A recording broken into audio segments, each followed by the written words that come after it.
에 대해서 우리 한번 말씀 보겠습니다. 사도행전 1장 1절로 4절, 5절 우리 9절 말씀 우리 한 목소리로 함께 합독하겠습니다.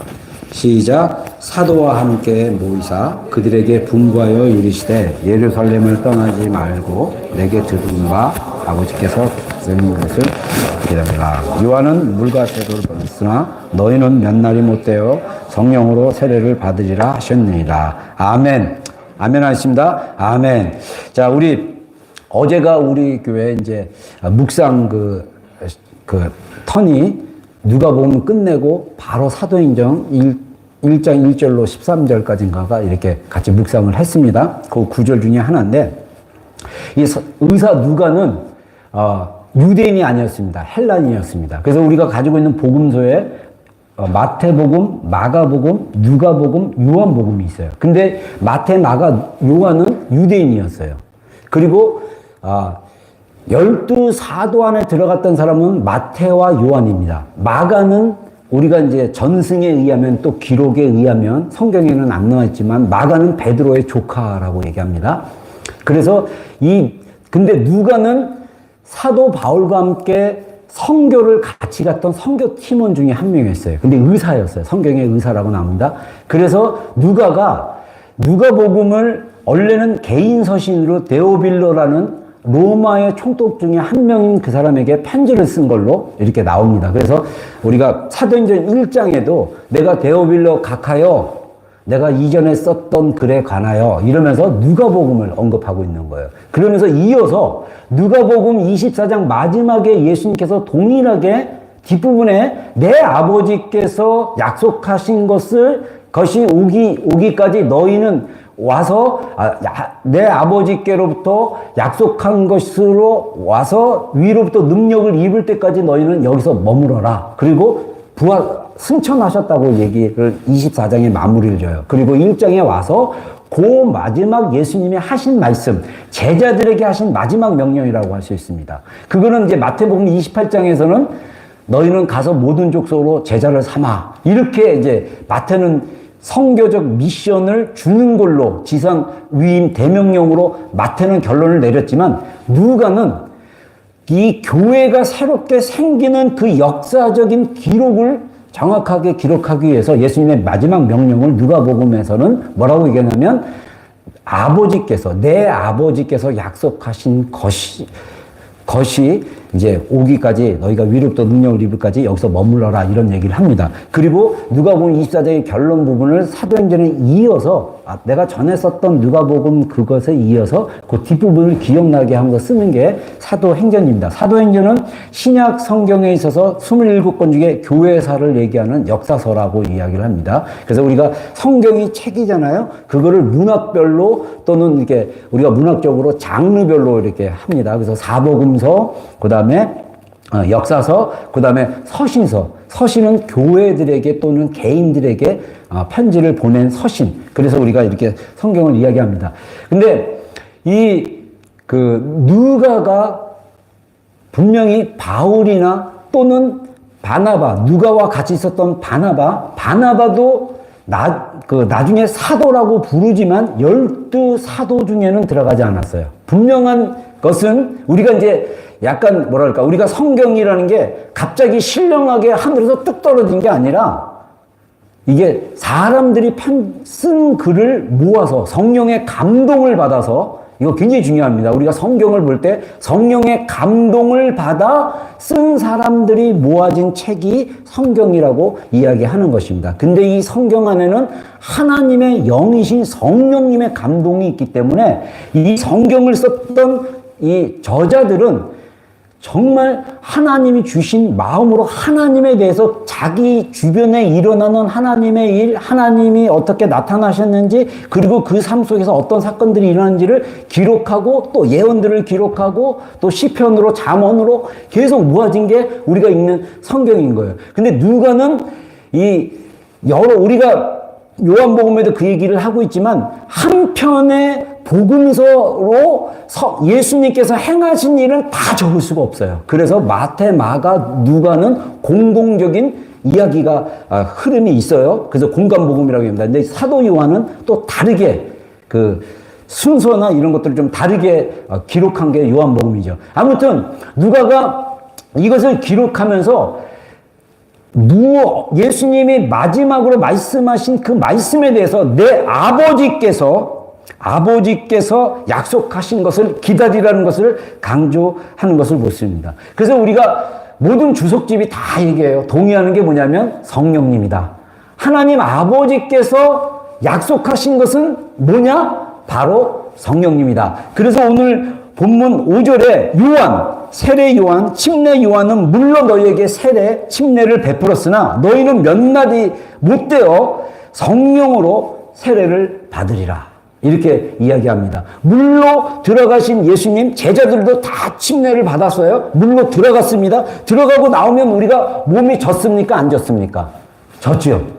성령으로 침례를 받았다, 성령으로 세례를 받았다 하는 것은 마치 우리의 몸이 물속에서 들어가고 나오면 온몸이 다 젖은 것처럼 성령님이 우리 안에 뭔가 확실하게 계시는 것을 말하는 거다, 이렇게 얘기할 수 있고, 또 그래서 우리 침례교 같은 경우는 성령 세례를 성령님의 내주하심, 성령님이 우리 안에 계신다라고 신학적으로 얘기하고 있어요. 근데 다른 교단, 순복음교단이나 감리교나 뭐 이런 데서는 뭐라고 얘기하냐면 성령 세례는 따로 있다고 얘기합니다. 우리가 예수님 믿을 때 성령님이 우리 안에 오시고, 또 우리가 신앙생활 하다 보면 성령 충만도 있고 성령 세례도 있고 성령의 기름 부음도 있고, 그래서 성령님이 우리 가운데 일하시는 게 다양하게 있다라고까지 이야기를 합니다.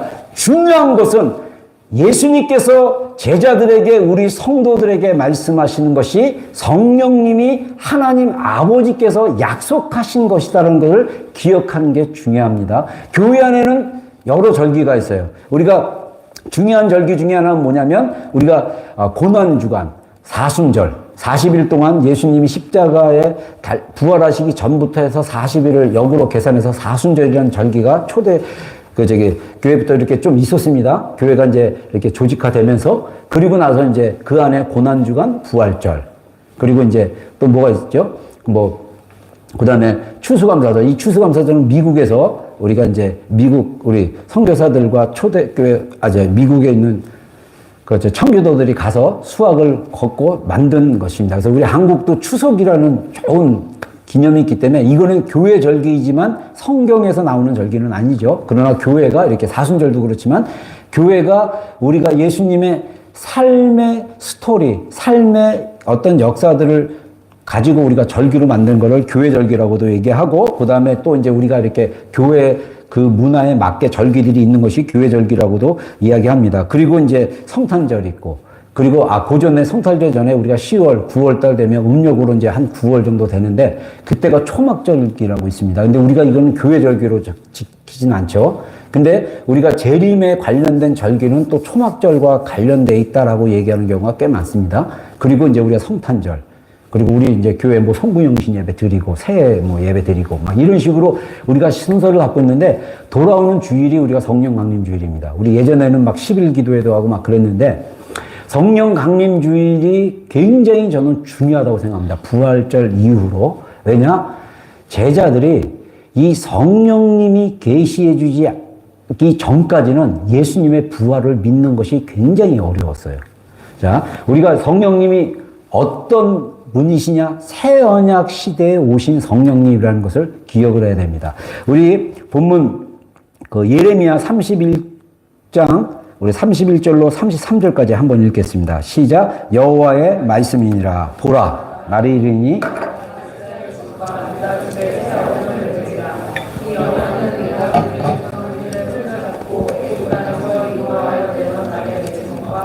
아니할 것은 내가 그들의 남편이 되었어도 그들이 내 언약을 깨뜨렸습니다. 여호와의 말씀이라.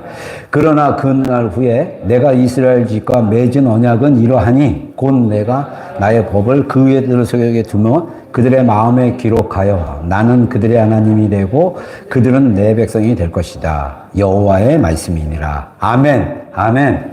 자, 하나님께서 이스라엘 백성들에게 약속을 하셨어요. 예수님이 아버지께서 약속하신 아버지께서 약속하신 성령이 곧 올 거니까 너희들은 예루살렘을 떠나지 말고 모여서 있어라 라고, 그래서 그들이 기다려서 성령이 오순절 절기에 임하자 성령님의 그 임재와 이 성령님의 강림, 우리가 성령 강림절이라고 얘기해요. 성령님이 공식적으로 강림하심으로 뭐가 태어나냐면 예루살렘 교회가 생겼어요. 예루살렘 교회가 물론 가정 중심으로 보이고 그룹으로도 모였지만, 그래서 예루살렘 교회 또는 사마리아 지역에 또 사마리아 교회, 그리고 사도 바울이 또 사역했던 안디옥 교회, 그러면서 고린도 교회 막 이러면서 성경의 도시마다 교회들의 이름들이 공식적으로 생기기 시작했습니다. 근데 성령님이 어떤 약속으로 왔냐? 아버지께서 하는 새 언약. 여러분 히브리서도 얘기하고 우리가 누가복음 이따 성찬식 할 때도 누가도 새 언약의 피라고 예수님이 선포했다라고 얘기하면서 새 언약을 얘기합니다.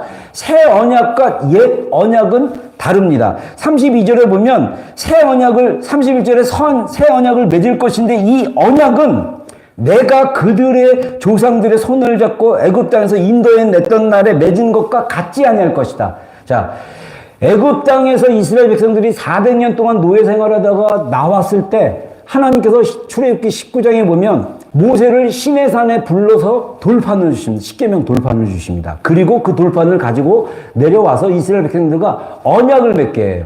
그래서 우리가 시내산 언약이라고 얘기합니다. 율법이 기초로 하는 언약입니다. 그 언약을 이야기하는 것입니다. 그리고 모세는 자기가 이스라엘 백성들을 끌고 가나안으로 들어갈 줄 알았는데 이스라엘 백성들이 마음이 완악하고 하나님, 이 32절에 말한 것처럼 하나님께서 정말 남편이 돼서, 여기서 남편이 된다는 것은 뭐냐면 남편은 그 집의 가장이고 당시에 경제적으로도 모든 책임을 지는 굉장히 중요한 위치가 있는 거예요. 그래서 남편이 있다 없다는 굉장히 중요한 문화였습니다.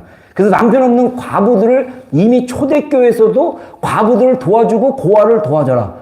이런 긍휼 사역의 키는 과부와 고아를 도와주는 거였어요. 왜냐? 그들은 아버지가 없거나 남편이 없기 때문에 경제적으로 어려울 수밖에 없었습니다. 이 말은 이스라엘 백성들로 하여금 먹이고 입히고 마시게 하고, 그래서 신명기에 고백했던 것처럼 이 40년을 광야를 통과하는데 옷이 헤어지지 않고 신발이 헤어지지 않고 하나님이 아침마다 만나를 주시고 고기를 달라니까 메추라기를 주시고 이런 남편으로서 그 가정을 책임지고 이렇게 왔는데 이스라엘 백성들이 그 시내산에서 맺은 언약을 깨뜨렸다.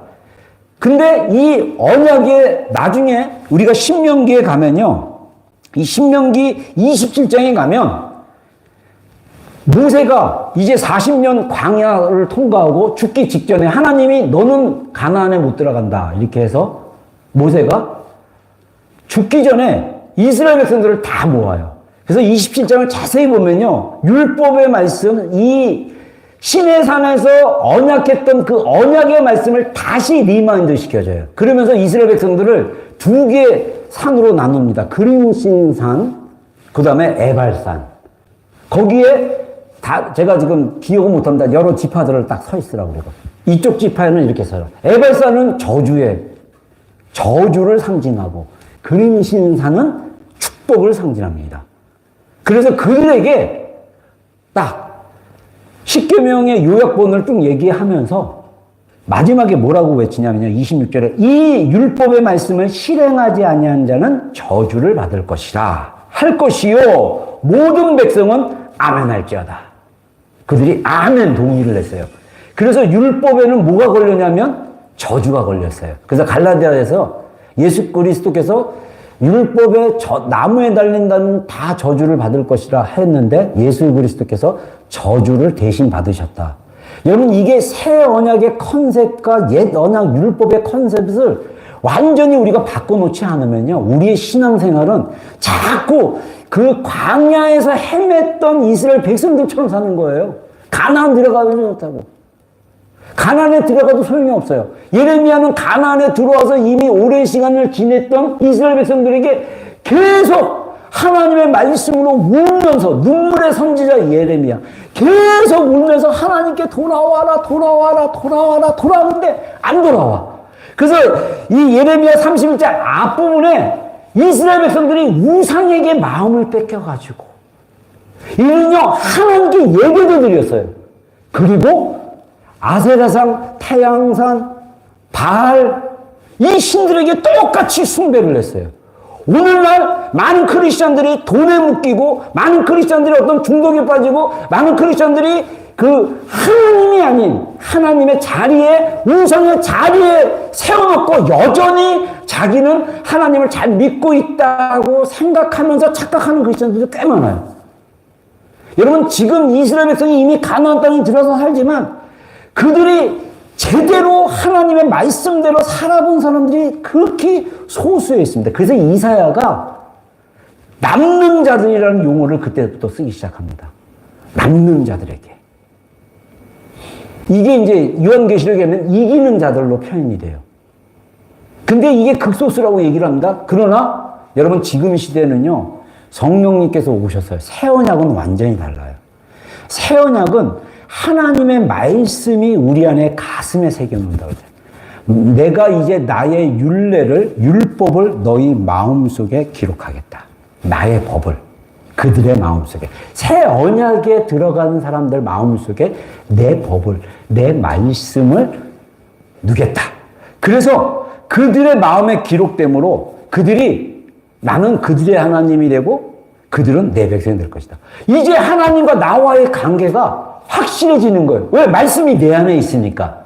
그전에는 말씀이 우리 안에 들어와 있지 않으면 자꾸 하나님께로 나가는 게 이게 별로 매력적이지가 않은 거예요. 오히려 바알이나 아사레나 태양이나 이런 신들이 보면 막 거기서 마술사들이 막 하고 가스라이팅하고 막 그냥 매니플레이션하고 막 이러니까 거기에 빠져들기가 너무 좋은 거예요. 이제는 새 언약을 내가 매일 건데 너희 속에 법을 심어놓겠다. 이 법이라는 말씀을 심는다라는 것은 다른 말로 얘기하면 성령님을 심겠다라는 얘기입니다. 그래서 에스겔서에 보면 예레미야는요. 제가 예레미야 다시 이제 제가 이 숫자에 되게 약해가지고 제가 설교 준비하면서 예레미야의 그 사역 시기랑 에스겔의 사역 시기를 한번 찾아봤어요. 겹치는 연도가 좀 있습니다. 예레미야는 586년 예루살렘이 완전 멸망하는 걸 눈으로 목도하는 사람이에요. 그래서 예레미야 애가라는 그 예언서 이 부속 비슷하게 슬픈 노래를 지었습니다. 에스겔은 이미 예루살렘이 멸망하고 적어도 15년, 14년, 한 20년 가까이 기간에 바벨론 포로로 살았던 사람입니다. 부시의 아들. 그래서 이제 바빌론 그발 강가에서 성령님이 임하셨어요. 하나님의 영은 성령님입니다. 하나님의 영이 임하시면서 예언을 하기 시작했어요. 예언을 했을 때 특별히 에스겔 36장 그 앞부분에 에스겔이 어떤 소식을 듣고 이 예언을 받았냐면 예루살렘이 완전히 멸망당하고 포로로 끌려온 바빌론 포로로 끌려온 어떤 유대인들에게 예루살렘의 소식을 듣고 에스겔이 예언을 받습니다. 그러니까 걸어서 굉장히 많이 걸었기 때문에 몇 달이 걸릴 수도 있고 6개월 걸릴 수도 있고 뭐 얼마나 걸린지 모르겠어요. 걸려서 와서 에스겔이 그 말을 듣고 하나님이 예언을 주신 거예요. 예레미야에게 했던 예언과 거의 비슷합니다. 뭐라고 합니까? 또 새 영을 너희 속에 두고 새 마음을 너희에게 주되 너희 육신에서 굳은 마음을 제거하고 부드러운 마음을 줄 것이며 또 내 영을 너희 속에 두어 너희로 내 율례를 행하게 하리니 너희가 내 규례를 지켜 행할지니라. 아멘. 새 영. 그리고 그 새 영이 뭐냐? 내 영. 성령을 주신다라고 이야기하십니다. 여러분, 이 하나님이 이스라엘 백성들에게 이미 새 언약을 생각한 거예요. 그래서 갈라디아서에서 율법에 대한 얘기를 하면서 율법은 여자에게서 난 그리스도가 오기 전까지 몽학선생 또는 초등교사, 유치원 선생님처럼 자유자인 우리를 가리키는 것처럼 했지만 이제는 율법이 예수님이 여러분들 오해하지 마세요. 성경에 나와 있는 어떤 율법들은 유대인만 지켜야 되는 율법들도 있고 지금과 또 안 맞는 그 문화적인 율법이 있고, 예를 들면, 오른손, 훔친 자가 있으면 세 배로 갚고 막 이런 것들이 있는데, 우리가 그거 다 안 지키잖아요. 그죠? 감옥에 넣거나, 막 이러죠. 근데 그런 말씀들이 다 어떻게 이제 바뀌게 되냐면, 예수님께서 말씀하신 것처럼 내가 율법을 폐하러 온 것이 아니라 온전케 하러 오셨다. 그래서 하나님의 말씀을 우리가 그냥 이렇게 믿게 되면 그 말씀을 율법의 행위 중심으로 믿는 것이 아니라 하나님이 우리를 사랑하는 그 사랑의 마음으로, 사랑의 은혜로 이렇게 믿게 되는 게 바로 새 언약의 성령님께서 우리 가운데 하시는 일입니다. 그래서 이 이스라엘 백성들에게 이런 예언을 했어요. 그래서 성령님이 아버지께서 약속하신 것은 바로 성령님이다. 이 성령님은 우리 성령님이 이제 본격적으로 오심으로써 우리 안에 새 언약의 시대에 우리가 이제 성령님이 우리 안에서 말씀을 우리 안에 심어놓고 그 말씀이 살아서 역사하고 움직이도록 하심으로써 우리가 사람들에게 인정받고 내 스스로 내 힘으로 의로워지는 것이 아니라 하나님의 그 사랑과 하나님의 말씀에 정말 그 말씀이 어렵고 힘든 것도 있지만 그것을 순종할 수 있는 능력을 내 안에 주셔서 내가 기쁜 마음으로 자원하는 마음으로 순종하게 되는 것을 이야기할 수 있습니다. 그래서 성령님이 이 땅에 오셨을 때는 이분의 핵심적이고 본질적인 사역이 있어요. 그게 뭐냐? 자, 요한복음 14장 26절 한 목소리 읽겠습니다. 시작.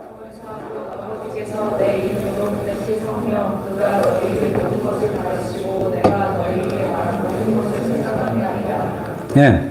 자, 보혜사라는 표현을 쓰는데 우리가 이제 뉴 킹 제임스 버전에서는 헬퍼라고 표현을 하고 있지만 뭐 헬퍼, 어드바이저, 뭐 카운셀러, 뭐 여러 가지 그 표현으로 쓰고 있습니다. 근데 이 파라크레토스의 의미는 파라라는 헬라어는 옆에 있다, 곁에 있다.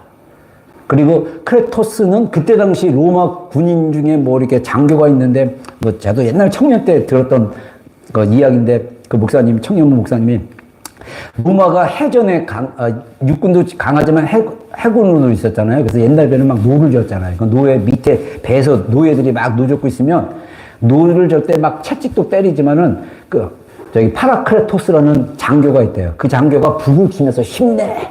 우리가 앞으로 전진해야 돼! 하면서 막 북을 치면서 막 이렇게 하는, 그래서, 성령님께서 우리 안에서 이렇게 계속 격려하시고, 채찍을 때리시는 것이 아니라 격려하시고 북을 치면서 계속 이렇게 하시는 분이다. 이렇게 얘기했을 때 제가 청년 때 굉장히 인상적으로 들었던 내용입니다. 보혜사는 우리 곁에 계십니다. 아멘. 우리 안에, 우리 곁에. 사실 이게 굉장히 중요한 컨셉이에요. 그래서 마리아가 수태고지, 가브리엘로부터 예수님이라는 이름을 받았을 때 임마누엘, 이사야가 예언했던 시스기 왕년 때 얘기했는데 처녀가 아들 낳으니 이는 임마누엘이라. 임마누엘은 뭐냐면 하나님이 너희와 함께 하신다. 이것은 임재라고도 얘기할 수 있어요. 예수님이 성령님을 통해서 우리와 임재하고 계십니다. 우리 가운데 함께하고 계십니다. 아멘. 근데 이 성령님의 핵심적인 사역은 뭐냐면 예수님을 알리는 거예요. 예수님의 이름으로 보내주는 거예요. 하나님 아버지께서 성령님을 보내셨지만 이분은 예수님의 이름으로 보내진 분이에요. 그래서 그가 성령님이 너희에게 모든 것을 가르칠 것이다. 내가 너희에게 말한 모든 것을 생각나게 할 것이다. 제가 지난 주간에 누가복음 막 읽다가 갑자기 제가 성경을 수십 번 읽었지만 딱 노티스 됐던 누가복음 뒷부분에 부활한 이후에 보니까 제자들이 아직도 부활하신 예수님에 대해서 두려워하고 의심하고 있는 게 딱 노티스가 됐어요. 이번 묵상 기간에는. 그러면서 예수님이 엠마오로 이렇게 내려가는 제자, 예루살렘에서 25올이라고 합니다. 그래서 이게 한나절이면 갈 수 있는 거리예요. 예루살렘에 있는 두 제자, 예수님의 12제자 중에 아니라 많은 제자들이 있었죠. 제자 중에 둘이서 길을 걷다가 예수님이 같이 일행으로 딱 꼈어요. 길에 그냥 걸어 다니니까. 그래서 뭐 네가 예루살렘에 일어나는 일을 모르냐 뭐 이러면서 제자들이 예수님을 알아보지도 못하고 막 예루살렘에 일일해서 얘기하니까 이 더디고 어리석고 마음이 둔한 자요. 왜 성경이 선지자 모든 모세와 선지자와 시편에 쓰여져 있는 이 그리스도가 구원을 받아야 할 줄을 왜 모르느냐? 이렇게 얘기하면서 이 제자들이 깨닫지 못하고 있는 거예요. 그러면서 성경을 풀어줬어요. 그리고 이들이 성경을 풀어주니까 마음이 뜨거워졌어요. 깨달아졌어요. 그리고 나서 숙소에 딱 들어가니까 그때 식사를 하니까 그때 성찬식을 밥 먹을 때 예수님이 축복을 해주니까 그때서야 그들이 예수님이다 하는 순간 예수님은 뿅 하고 사라졌어요. 부활하신 몸은 자유로우니까. 그래서 이 소식이 너무 놀랐고 부활하신 주님을 옆에 있는데도 몰랐잖아요. 왜? 마음이 더디고 둔하기 때문에. 근데 성령님이 우리 안에 있으면 마음을 새롭게 하신다 그랬어요. 새 마음을 주신다 그랬습니다. 여러분 이 새 마음을 받지 못하고 아직도 율법 정신, 이 행위 중심으로 막 돌아가는 시스템. 이 시스템 안에서 우리가 사실은 깨닫기가 되게 어려운 파트 부분이 있다라는 것입니다. 그래서 새 마음을 받아야 돼요. 그래서 로마서 12장에 모릅니까? 너희가 하나님의 기뻐하시고 온전하시고 선하신 뜻이 무엇인지 분별하도록 하라. 그러려면 분별하려면 어떻게 해야 되냐? 하나님의 선하신 뜻과 온전한 뜻을 분별하려면 뭐냐? 마음을 새롭게 함으로 변화를 받아. 우리가 성령님을 받고 내주하신 성령님과 함께 하는데 우리의 마음은 계속적으로 새로워지는 성령님으로 인해서 말씀으로 인해서 우리의 마음이 자꾸 새로워지는 게 굉장히 중요합니다. 아멘. 성령님은 우리의 마음을 새롭게 하신 분입니다. 근데 우리는 굳은 마음이 되면 안 변하려고 그래요. 옛날 스타일, 안 변하는 거는 뭐냐? 내가 알고 있는 신앙의 태도, 종교 행위, 어떤 행습, 이런 거에 굳어져 있으면 우리가 이 새 마음으로 변하기가 되게 힘들어요. 그래서 예수님이 새 포도주는 새 부대에 담아야 된다라고 말씀하신 것입니다. 그래서 이 엠마오의 두 제자가 밤에 밥 먹기 전에 해가 져서 이제 우리와 유화합시다 해갖고 밥까지 같이 먹기로 했는데 먹으려고 예수님을 초대했는데 예수님인지 몰랐는데 예수님 축복하니까 깜짝 놀래가지고 예수님이다 하는 순간 예수님이 없어졌어요. 그러니까 아마 밥도 안 먹었을 것 같아요. 밥 먹고 간 게 아니라 밥도 안 먹고 다시 예루살렘으로 갑니다.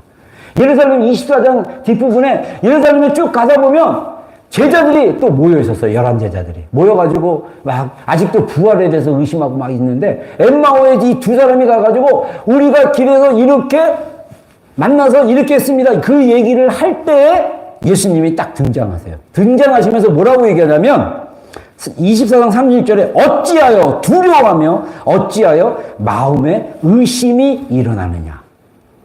제가 이 말씀 묵상하는 날 딱 그랬어요.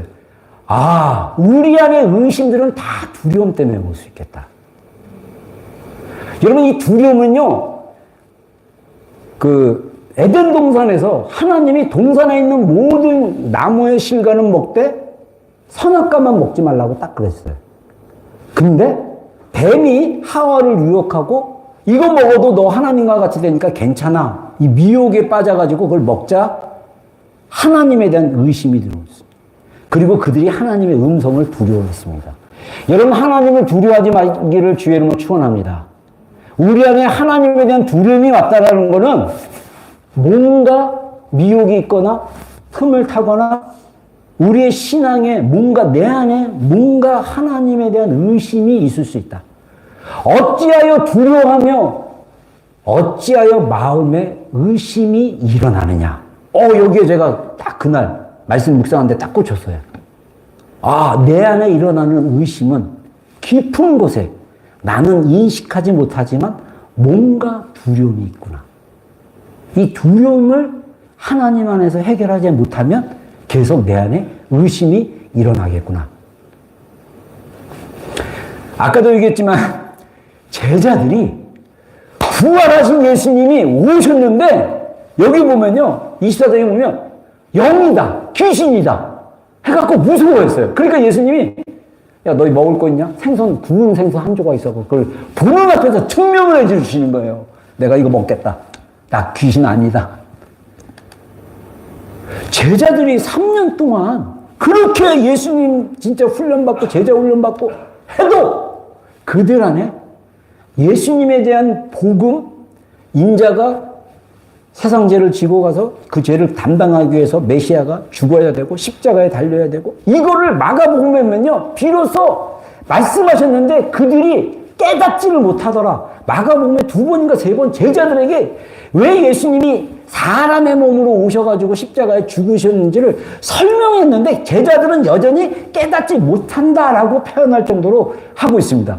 우리가 성경을 읽을 때 많이 깨닫지 못하는 이유 중에 하나가 뭐냐면 우리가 그 성령님의 사역이 우리 안에 계속적으로 풀어지지 않았기 때문입니다. 그래서 예수님은 뭐라고 얘기하냐면요. 요한복음 16장 14절에 성령님이 내 영광을 나타내리니 내 것을 가지고 너희에게 알리겠습니다. 자, 우리가 성령님의 역사하심과 성령님이 내 안에서 계속 일하시면요. 우리가 예수님께 영광을 돌리고 싶어 해요.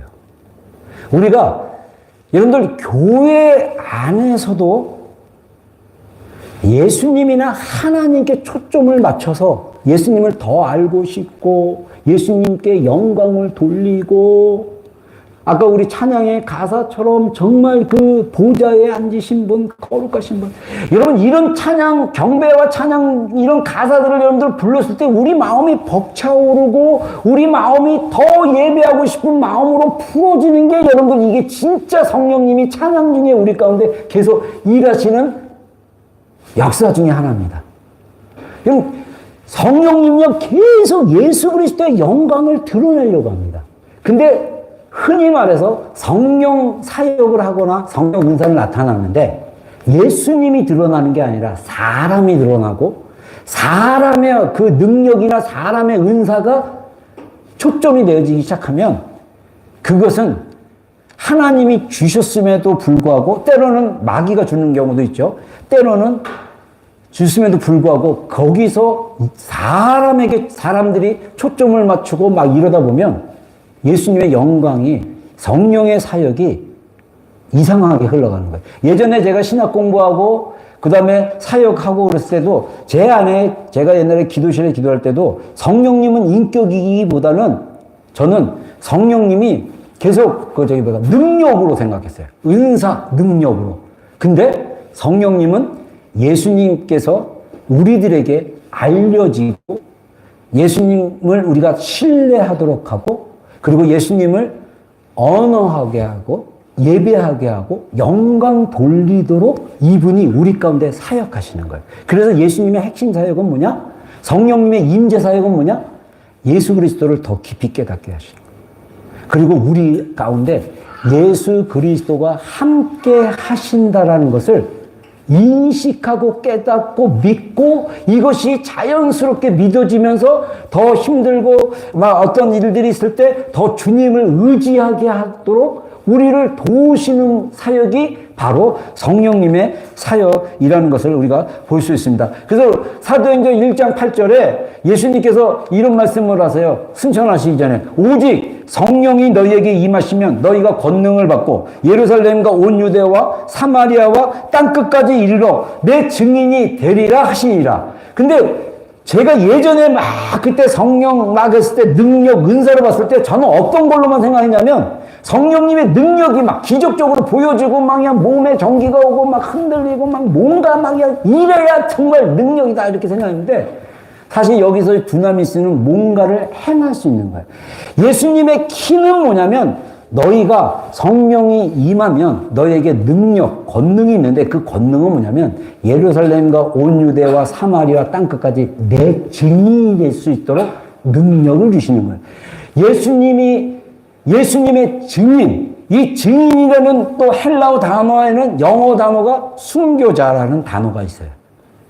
내가 목숨을 내놓더라도 예수님은 하나님의 아들이라는 것을 증거하는데 담대함이 오는 거 그게 뭐냐? 바로 능력입니다. 많은 크리스천들이 하나님의 보좌 앞에 가서 예수님의 보혈을 의지하고 보좌 앞에 나가서 담대하게 구해야 되는데 그 담담이 없어요. 우리 가운데 하나님의 보좌의 자녀로서 너희가 비록 악할지라도 좋은 것을 줄 알거든 하늘에 계신 너희 아버지께서 좋은 것 성령을 주시지 않겠느냐. 이 말씀이 내 안에 딱 깨달아지고 그치 구하고 찾고 문을 두드리고 구하는 자에게 주실 것이고 두드린 자에게 열릴 것이고 문을 두드린 자에게 열리고 찾는 자에게 찾게 될 것이구나 라는 확신이 내 안에 와서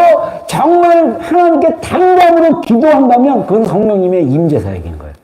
성령님이 우리 마음속에 그거를 깨달아서 여러분 우리 안에 에너지가 어떻게 작용합니까? 우리 안에 생명이 어떻게 작용합니까? 말씀이 살아있을 때 생명이 나는 거예요. 말씀이 살아있을 때. 제가 예전에 했던 얘기 같은데 지금 갑자기 기억나서 얘기합니다.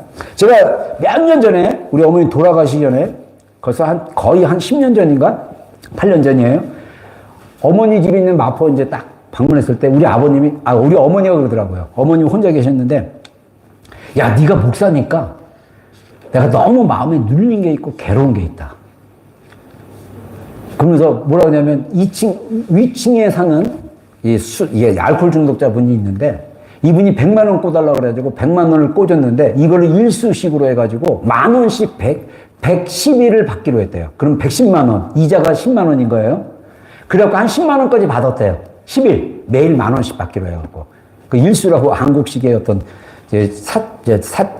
이게 있는데, 근데 10일 딱 10,000원, 10만 원 주고 그다음부터 안 준다라는 거예요. 그래서 집에 가가지고 왜 오늘 일수 안 줬냐? 막 이게 밀려가지고 막 그랬더니 그 술 마셨던 남자분은 그냥 배째라고 그냥 나 돈 없다고 못 갚는다 그리고 그 아내 되신 분도 남편이 빌리는 거니까 나랑 상관없다 막 배째라고 그러는 거예요. 이게 이제 벌써 100일이 훨씬 지났나 봐요. 그러니까 우리 어머니는 100만 원 꽂아서 110만 원 할거 10만 원이라도 벌어보자라고 생각해가지고 일수로 이렇게 받기로 했는데 그거를 아예 그냥 90만 원을 100만 원을 고소하고 90만 원을 이렇게 뜯긴 거잖아요. 그러니까 이게 너무 마음속에 괴로움으로 작용을 해가지고 밥도 잘 못 먹겠다고 그러더라고요. 그러면서 내가 온 김에 그 얘기는 너 목사잖아.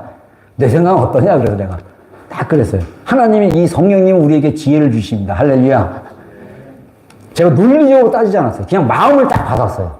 마음 딱 받아서 어머니 우리 옛날에 그 형님 막 사업한다 그래갖고 동네 사람들 돈 다 빌려가지고 우리 빚이 굉장히 많았잖아요. 그 빚 어떻게 갚으셨어요? 빚잔치 했지. 그래갖고 뭐 50만 원 꾸는 사람한테 우리 10만 원밖에 못 준다고 해서 10만 원 띄워주고 해서 빚잔치 해가지고 빚은 다 못 갚고 했다. 그래 얘기하길래 지금 어머니 지금 얼마나 감사합니까? 남에게 100만 원 꿔주고 일수돈 받을 정도로 하나님이 풍성하게 해주셨는데 그리고 우리가라는 건 내 빚은 아니에요. 우리 부모님의 빚입니다. 더 정확히 얘기하면 우리 형님이 사업하다가 말아먹어갖고 부모님이 다 빚진 거예요. 그 빚을 우리 어머니 그렇게 살았고 빚지고 살았잖아요. 근데 하나님의 축복으로 이제는 100만 원도 이렇게 꿔주고 할 수 있는 축복이면 그것 때문에 밥까지 못 드시고 건강 해칠 정도로 하실 필요가 있을까요? 하나님의 축복으로 생각하고 탕감해 주세요. 우리도 탕감 받았잖아요.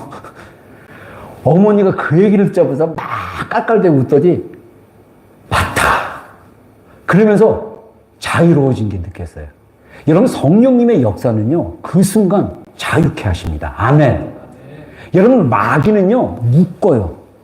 딱 묶고 그 생각에 몰입하고 내가 손해본 거, 내가 억울한 거, 내가 고통스럽게 그 고통을 딱 잡고 있어요. 근데 아들이지만 목사라고 또 감동받아가지고 또 우리 아들이 목사지만 아들이지만 목사니까 그래 내가 목사님 말씀에 순종해야지 딴 얘기인데 저는 딴 얘기 안 하고 과거를 회상시키고 감사하고 현재 하나님이 주어진 것에 대해서 감사하고 그냥 흘려보내라 하는 순간 우리 어머니가 그 고통 빚을 억울하게 이 90만 원 얘는 할머니가 그냥 연금 받는 그 기초연금 받았던 할머니가 우리 그 형님이 그래도 사업이 그때 잘 돼가지고 생활비를 많이 주셔가지고 여윳돈이 있었던 거예요. 그 축복이 있었는데 그거 모르고 여러분 우리 마음에 많은 고통들이요 내가 붙잡고 있고 내가 내가 주인 되는 거예요. 성령님은 아니다라고 말씀하십니다. 너의 주인 된 걸 내려놓아라. 여러분, 우리 안에 진짜 자유를 경험하고 싶습니까? 하나님을 의지하기를 주의 축원합니다. 하나님을 의지할수록 우리 안에 있는 두려움이 물러납니다. 우리 안에 염려들이 그냥 사라지는 거예요. 제가 오늘 새벽 6시에 갑자기 잠에 딱 깼어요. 꿈꾸다가. 꿈을 꿨는데 또 뭐가 이렇게 하나가 또 이게 딱 트리거가 돼가지고 뭐가 걱정되는 게 하나가 딱 생각이 났어요. 제가 그랬으면 또 이거 새벽 6시부터 잠 못 잘 뻔했는데 제가 이게 자동적으로 이제 제 시스템을 좀 바꿨어요. 주님께 맡겨드립니다. 자자. 그럼 딱 막 틈을 타요. 그 걱정되는 거 막 이제 생각이 막 들어와요. 주님께 맡겨드립니다. 자자. 그리고 화장실 한번 갔다 와서 딱 잤는데 할렐루야, 편안하게 잤습니다. 여러분, 우리 싸움은요, 여러분들 성령님이 우리와 함께 하시고 임재하시고 역사하시는 건요, 우리가 아까 얘기한 대로 성령님을 비인격, 그 권능을 나타나는 능력으로만 보면요, 우리 삶에 거짓말을 할 수 있어요. 여러분, 뭐 우리가 한방 뭐가 딱 맞으면 우리 인생이 확 바뀌고 뭐 어떤 게 갑자기 확 생기고 이러잖아요. 우리의 삶은 치열한 싸움입니다. 어떤 싸움? 내 마음의 싸움이에요. 마귀의 유혹이 있고 세상에 어려움이 있어요. 고통이 따를 수밖에 없어요. 근데 그 고통을 성령님이 이기고 넘고 극복하고 새롭게 하실 수 있는 능력이 하나님께 있습니다. 아멘. 그래서 이 크리스찬, 정말 하나님의 붙잡힌 바 되고 정말 우리 안에 이 계속 마음의 내면에 일어나는 이 고통을 쉽게 싸워가는 방법이 뭐냐면, 아까 칩 잉글랜드 목사님 말한 것처럼 마음이, 심령이 가난해져야 돼요. 하나님 앞에 두 손을 들어야 돼요. 그래서 이게 뱅크럽처럼 이게 나 진짜 완전히 하나님의 테이블 위에 올려놓을 게 내가 하나도 없습니다. 주님 연약합니다. 도우소서. 하나님께 은혜를 달라고, 도와달라고, 이 괴로운 고통의 순간에서 나를 구원해달라고 말씀을 가지고 계속 주님의 이름으로, 예수님의 이름으로 기도하다 보면 성령님이 내 안에서 역사하실 때가 있어요. 그러면 그 고통스럽고 도저히 안 될 것 같은 상황이라 할지라도 성령님이 생명을 넣어주고 지혜를 주시고 깨달음을 주시면 그게 별로 아닌 거예요.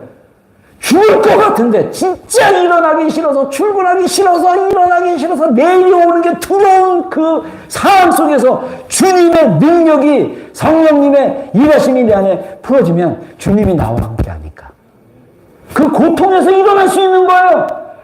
놀라운 건 뭔지 아십니까? 눈이 열려요. 아, 하나님이 하시니까 똑같은 상황인데 고통스럽지가 않아요.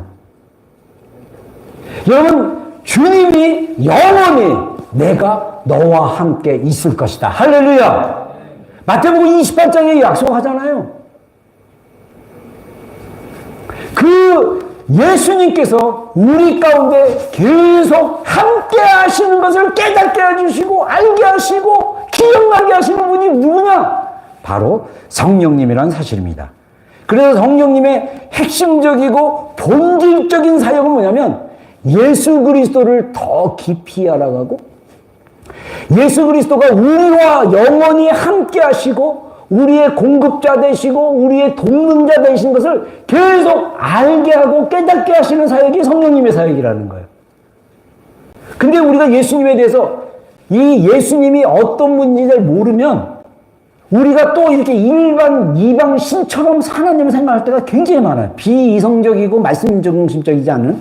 그래서 어떤 책에서 그 얘기를 하더라고요. 영국 분인데 엘리자베스 여왕이 얘는 있을 때 엘리자베스 여왕이 만약에 엘리자베스 여왕을 저 영국의 한 시골에 있는 오막집에 사는 댄서, 춤추면서 돈을 벌어먹는 댄서라고 생각을 하는데 이 댄서가 영국의 법을 뭐 이렇게 집행하라고 막 적고 한다고 상상해보라는 거예요. 우리가 많은 사람들이 엘리자베스 하면 광대한 뭐 버컹김 막 이러잖아요. 근데 우리가 예수 그리스도를 모르면 우리는 예수님을 뭐 저기 어떤 오두막에 야 마음 좀 열어줄래?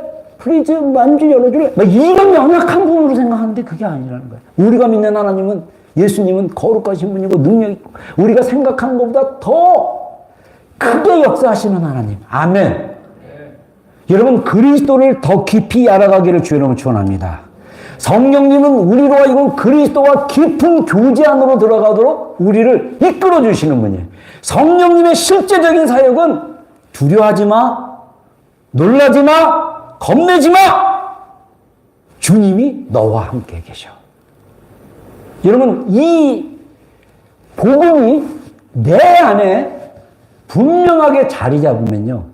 우리 안에 계속적으로 세상에 살다 보면 관계를 하다 보면 또 살아가다 보면 지금 경제도 어렵고 굉장히 힘든 상황들이 많잖아요.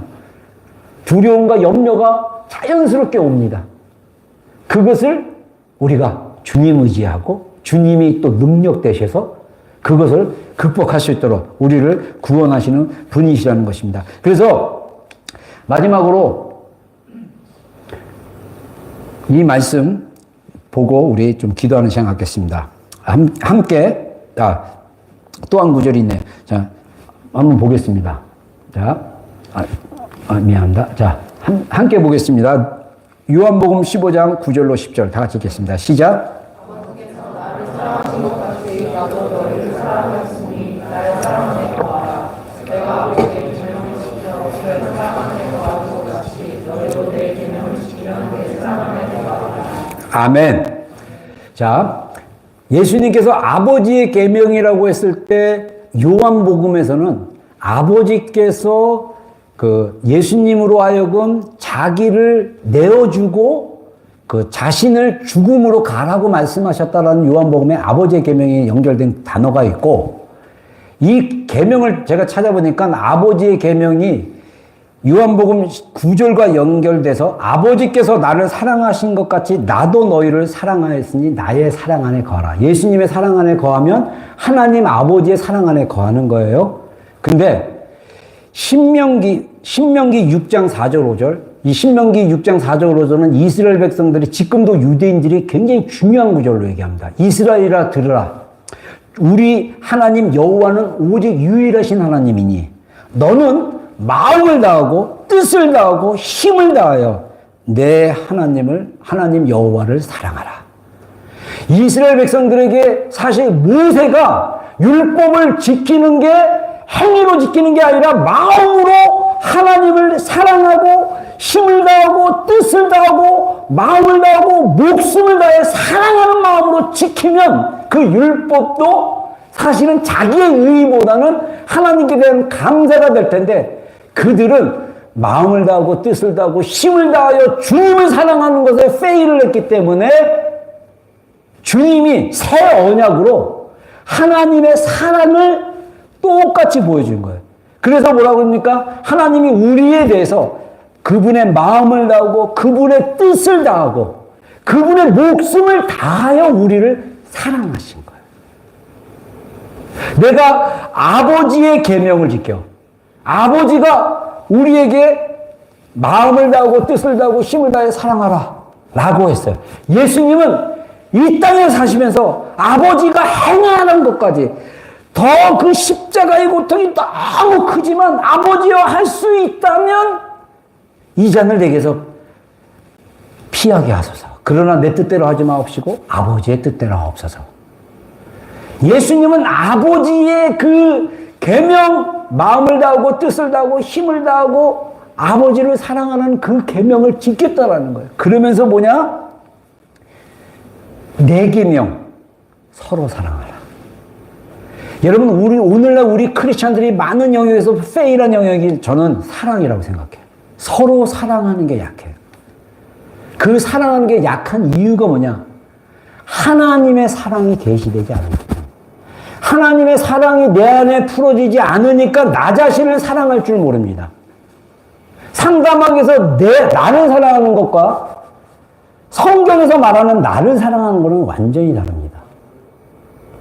그래서 예수님께서 마태복음 22장에 뭐라고 그럽니까? 율법사가 와서 성경의 가장 큰 계명이 무엇입니까? 예수님이 성경의 전체를 요약해 주잖아요. 가장 크고 첫째 되는 계명은 마음을 다하고 뜻을 다하고 힘을 다하여 주 너의 하나님을 사랑하라. 이것이 가장 크고 첫째 되는 계명이요. 둘째는 이것이니 너 자신, 이웃을 너 자신과 같이 사랑하라. 이 두 계명에 모든 율법의 선지자와 모세의 말씀이 걸려있다. 이렇게 말씀하세요. 강령이냐. 여러분 성경을 다 추락하면요. 하나님 사랑, 이웃 사랑. 근데 중간에 나의 사랑, 내 자신이 얼마나 하나님의 사랑받는 존재인 것을 깨닫지 못하면 이 세 가지가 이루어지기가 굉장히 힘들어요. 우리 자신의 사랑을 하나님의 시각으로 봐야 돼요. 우리가 연약했을 때, 우리가 죄인 됐을 때, 우리가 원수 되었을 때. 여러분, 제가 성령님의 사역이 회개 사역 중에 하나인데 제가 마지막 도전을 한번 하고 싶어요. 여러분 자신이 얼마나 무기력하고, 여러분 자신이 얼마나 교만하고, 여러분 자신이 얼마나 자아가 강한지 성령님으로 하여금 깨닫게 해달라고 좀 기도했으면 좋겠어요. 그리고 이 무기력하고 죄인 같고 죄인이고 정말 교만한 나를 위해서 예수님이 십자가에 못 박혀 돌아가신 거에 대한 그 그리스도의 십자가의 사랑, 그 희생을 깊이 깨닫게 해달라고 기도하기를 주의 이름으로 축원합니다. 그게 깨달아지면요. 하나님의 이 죄인인 나를 사랑하는 하나님의 사랑이 계시되기 시작하면요. 나의 정체성이 굉장히 달라집니다. 저는 수치심 덩어리였던 사람이었어요. 지금 아직도 제 안에 가끔씩 수치심이 한 10% 정도 올라와요. 근데 우리 사모는 그러더라고요. 당신은 수치심이 없잖아. 근데 제가 바로 답은 안 했어요. 속으로. 한 10%는 있어. 나도 상처받아. 나도 모르게 수치심이 확 올라올 때가 있어. 그렇게 믿고 있어서 믿음대로 될지어다. 그런 마음으로 제가 답을 안 했어요. 제 자신이 저를 봤을 때 저도 수치심이 있어요. 없는 게 아니에요. 실수했을 때, 뭐 했을 때, 부끄러움이 확 올라옵니다. 예전에는 부끄러움 덩어리였어요. 수치심 덩어리였어요. 그래서 저로 살아가지 못했어요. 이렇게 활발하고, 막 크게 웃고, 막 즐겁게 했던 사람이 소심한 아이가 돼가지고 구멍가게 가가지고 100원짜리 하나 주면서 그 거슬러 달라는 말 한마디도 못하고 구멍가게 가가지고 100원어치 물건 사기 싫어도 그걸 다 사고 그냥 나오는 그 연약한. 여러분, 우리의 내면에 하나님의 눈으로 우리 내면을 보자. 우리 실체를. 이 사역을 성령님이 하시는 것입니다. 아멘. 그래서 결론으로 따라하겠습니다. 우리가 악할지라도 좋은 것을 자식에게 줄 알거든 하물며 너희 하늘 아버지께서 구하는 자에게 성령을 주시지 않겠느냐. 아멘. 여러분, 지금 우리가 성령님이 내 안에서 계속적으로 깨닫게 하시고 말씀 진리이신 그리스도를 더 깊이 알아가게 해달라고 계속 기도하는 거 굉장히 중요합니다. 여러분, 구원받은 거요. 바울이 율법 바리새인으로 살다가 완전히 변화되어 살았던 바울의 인생과 예수님이 돌아가실 때 딱 옆에서 강도가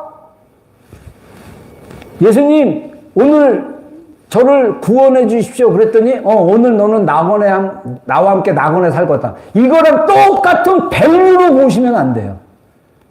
사도 바울이 그리스도를 위해서 희생하시고 고통당하고 고난. 그래서 로마서 8장에 우리가 하나님의 유업을 받는 자로 고난도 당할 것인데 이 고난을 당해야 하나님의 영광을 알 것이다라고 얘기합니다. 고난을 피하지 마십시오. 우리가 이 고통 중에서 주님께 매달리고 주님께서 내 삶 가운데 역사하실 때 주님의 영광의 어떠함에 들어갈 수 있습니다. 우리 함께 기도하겠습니다. 하나님,